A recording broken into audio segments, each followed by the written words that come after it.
Gymnázium Angely Meriči v Trnave realizovalo v apríli už druhý rok projekt Erasmus+. Poučenie pre prítomnosť i budúcnosť.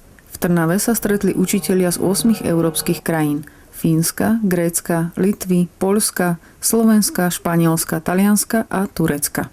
Cieľom projektu je vytvorenie nadnárodného partnerstva stredných škôl, v rámci ktorého sú organizované edukačné aktivity a pripravujú sa pedagogické materiály. Do projektu sme boli oslovení najskôr talianskou skupinou, s ktorými už máme družbu dlhšie. Sme boli na výmenných pobytoch a tým, že oni boli zasa oslovení Španielmi, tak sme sa nejako dostali ako kvázi posledná krajina medzi týmito 7, ale sme radi, že sme v tomto projekte.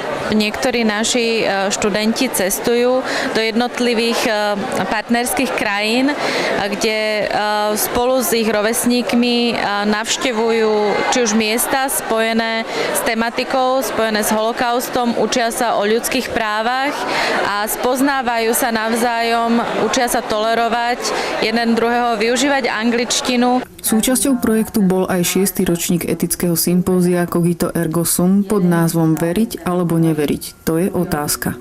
Program bol obohatený študentským divadelným stvárnením o nenaplnenej láske, ktorú kruto prerušila deportácia Židov do koncentračného tábora, ako i prezentácie študentov zameraných na tému holokaustu, konšpirácií, ľudskej pýchy a jej dopadu na ľudský život. Pomocou tých osobností, ktoré som si vybrala a opisovala v prezentácii, som chcela mladým ľuďom trochu sprostredkovať to obdobie holokaustu. V podstate opisovala som svetoznámu Annu Frankovú, holandskú učiteľku tanca Rosie Glaser a aj slovenského žida z Prešova Davida Hubána.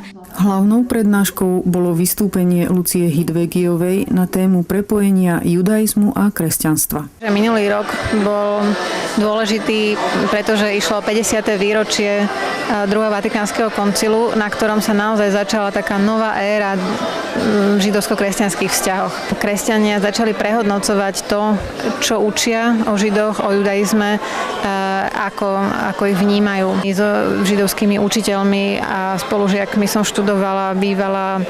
Takže ten vzťah je naozaj taký z osobnej skúsenosti prežitý, kde vidím, že Židia sú takí ľudia ako aj my a množstvo tých predsudkov, ktoré dnes ľudia majú a ktoré sa stále tak ľahko šíria, si myslím, že osobnou skúsenosťou odpadnú. O tom, že študenti radi navštevujú zahraničie a nadobúdajú nové skúsenosti, svedčí aj ich veľký záujem o projekty Erasmu. Ja som bola v Litve, presnejšie vo Vilniuse a veľmi som sa bála a teda nevedela som, čo od toho očakávať, keďže moc po anglicky neviem, ale zvládla som to, komunikácia bola veľmi dobrá a našla som si veľa nových priateľstiev a dala som si aj také predsavzatie, že začnem spoznávať viacej svet a viacej ľudí. Ja som bol konkrétne v Grécku v Solúne.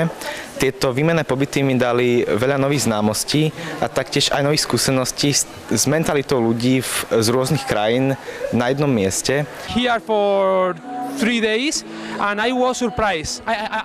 Bol som tu 3 dni a bol som prekvapený ohľadom slovenského vzdelávacieho systému.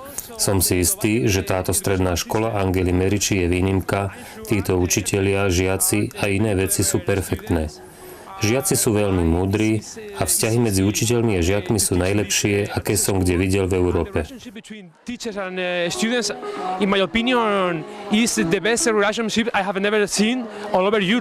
Pre Západoslovenskú televíziu Veronika Chrvalová.